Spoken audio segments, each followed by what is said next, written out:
জুলাই গণ অভ্যুত্থানের পর ব্যাপকভাবে আলোচনায় আসে সংস্কারের বিষয়টি। তবে অভ্যুত্থানের কিছুদিন পর থেকেই নির্বাচনের দাবি তোলে বিএনপি।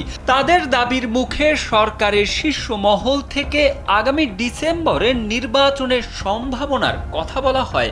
আর এবার শান্তিপূর্ণ নির্বাচন অনুষ্ঠানের জন্য পুলিশকে প্রস্তুতি নেওয়ার নির্দেশ দিলেন অন্তর্বর্তী সরকারের প্রধান উপদেষ্টা ডক্টর মোহাম্মদ ইউনূস। বুধবার প্রধান উপদেষ্টা, স্বরাষ্ট্র উপদেষ্টা ও সংশ্লিষ্টদের সঙ্গে এক আলোচনা সভায় তিনি এই নির্দেশনা দেন।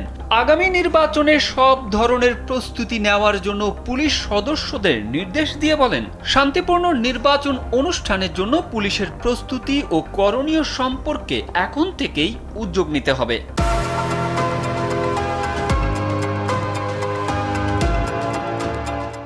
রাজনৈতিক দলগুলো অল্প সংস্কারের মধ্যে নির্বাচন আয়োজনের ব্যাপারে একমত হলে আগামী ডিসেম্বরের মধ্যে নির্বাচন হতে পারে বলে সম্প্রতি জানিয়েছেন প্রধান উপদেষ্টা ডক্টর মোহাম্মদ ইউনূস। আর সংস্কার কার্যক্রম প্রসারিত হলে নির্বাচন আরও 6 মাস পরে হতে পারে বলেও ধারণা দিয়েছেন তিনি।